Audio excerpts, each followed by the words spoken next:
Pyplių piliakalnis, stūksantis Kauno rajone, yra ne tik įspūdingas kraštovaizdžio elementas, bet ir tylus, daugelio šimtmečių liudininkas. Jo šlaitai ir viršūnė mena laikus, kai čia gyveno mūsų protėviai, gynėsi nuo priešų ir kūrė savo istoriją. Leiskime į kelionę laiku ir pažvelkime į Pyplių piliakalnio paslaptis. Pyplių piliakalnio istorija prasideda gilioje senovėje, dar prieš istoriniais laikais. Įvairių laikotarpių radiniai leidžia teigti, kad gyvenimas Pyplių piliakalnio apylinkėse vyko jau nuo paleolito, ankstyvojo akmens amžiaus laikotarpio. Pirmieji Lietuvos teritoriją atvykę elnių medžiotojai buvo įsirengę stovyklavietės būtent šioje vietoje. Nors tikslaus piliakalnio tvirtinimo laiko nėra vienareikšmiškai nustatyto, archeologiniai tyrimai rodo, kad šita vieta buvo apgyvendinta jau pirmajame tūkstantmetyje. Tuo metu žmonės rinkosi natūraliai apsaugotas aukštumas, kalvas, upių kilpas, kurias vėliau papildomai tvirtindavo pylimais ir grioviais. Pyplių piliakalnis, esantis strategiškai svarbioje vietoje, visai netoli Nemuno ir Nevėžio santakos, puikiai tiko tokiam tikslui.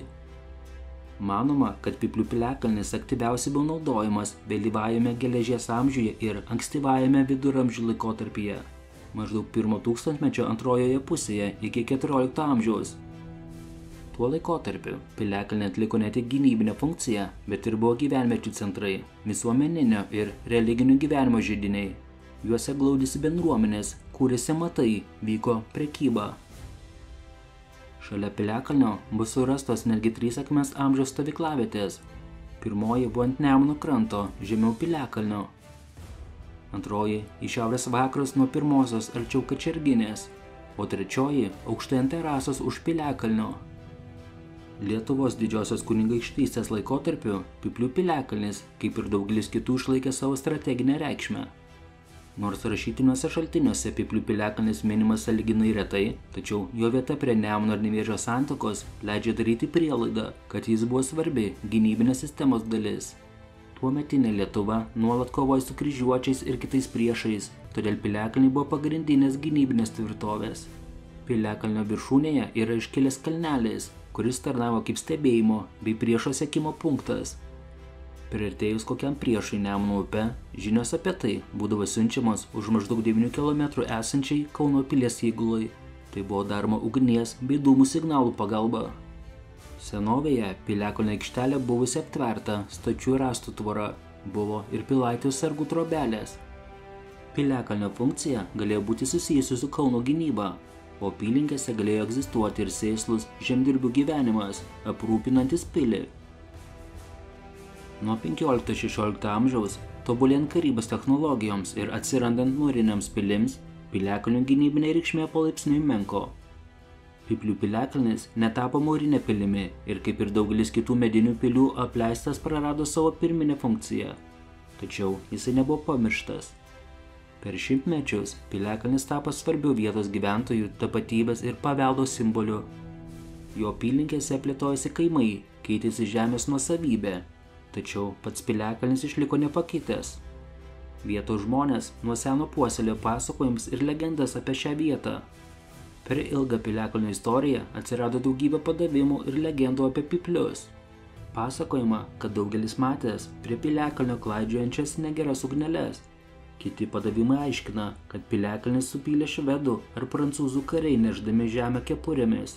Netoli piliakalnio, kasant duobę, rasta prancūzų ginklų ir būgnų liekanų. Legenda pasakoja, jog piliakalnyje kažkas neva užkasęs puodą su pinigais, tačiau tam, kas rado lobį, jie net nešė laimės. Už juos nupirktą namą sunaikino ugnis, o pats radėjas mirė nuo nežinomos ligos, nes pinigai buvo užkeikti. Daugeliu jaunuolių rūpėjo sužinoti, kas yra piliakalnio viduje. Kas mėgindavo kasti kalną, naktį sapnuodavo įvairias baidykles, kurios liedavo mesti kasimą. Žmonės piliakalnio ir jo viršaus nerė, tačiau vienas ūkininkas užkliudė į savo žagrę. Tuo metu piliakalnio viduje pasigirdo skambėjimas, o žagrę traukęs arklys krito negyvas, išsigandęs artojas pabėgęs namo. Pagal kitus padavimus, piliakalnis supylė kunigaikštis Pyplys, norėdamas pagerbti sūnų Karžygį, kritusi nuo kryžiuočių. Nuo seno tikėta, kad artėjant vėlinėms, mirusiųjų vėlės bent trumpam sugrįžta į žemę, jos lanko namus, kapines ir piliakalnius. XIX amžiaus pabaigoje, XX pradžioje, augant susidomėjimui Lietuvos istorija, pradėti pirmieji Pyplių piliakalnio tyrimai. Išsamesni archeologiniai kasinėjimai buvo atlikti ir vėliau, ypač po Lietuvos nepriklausomybės atkūrimo. Jų metu buvo rasti kultūrinio sluoksnio likučiai, keramikos dirbinių, titnago nuosėdos, o tai patvirtino ilgą ir turtingą šios vietovės istoriją. Šiandieną Pyplių piliakalnis yra saugomas valstybės archeologinis paminklas. Tai ne tik istorinė vertybė, bet ir populiariai lankytina vieta Kauno rajone. Piliakalnio apylinkės yra tvarkomos, įrengti takeliai, informaciniai stendai, leidžiantis lankytojams lengviau pasiekti piliakalnio viršūnę ir pasigrožėti atsiveriančiais vaizdais į Nemuną. Pyplių piliakalnis tebėra svarbus vietos bendruomeniai ir visai Lietuvai. Čia vyksta įvairiausi renginiai, šventės, prisimenamos istorinės datos. Moksleiviai ir studentai atvyksta čia susipažinti su Lietuvos istorija gyvai. Pyplių piliakalnių saugojimas ir pritaikymas lankymui yra nuolatinis procesas. Svarbu ir toliau vykdyti archeologinius tyrimus, atskleisti dar neskleistas paslaptis ir kartu užtikrinti, kad ši unikali vieta būtų prieinama ir ateities kartoms.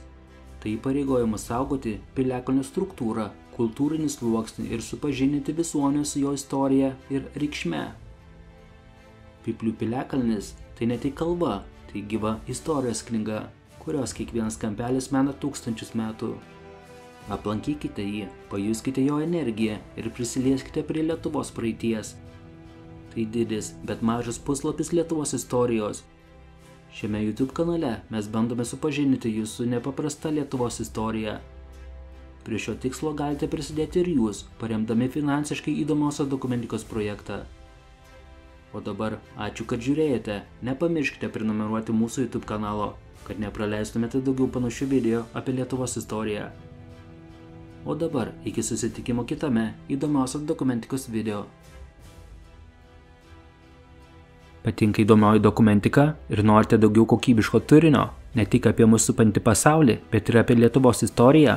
Prisidėkite prie turinio kokybės gerinimo, mus paremdami per Contribui platformą. Nuorodas rasite po kiekvieno video aprašymo. Taipogi galite prisidėti per YouTube ačiū funkciją, pasirinkdami paramos sumą. Jūsų palaikymas leistų mums tobulėti ir vystyti įvairiausių video projektus, tokius kaip Lietuvos miestų istorija. Pažinkime mūsų supantį pasaulį kartu su įdomiaja dokumentika.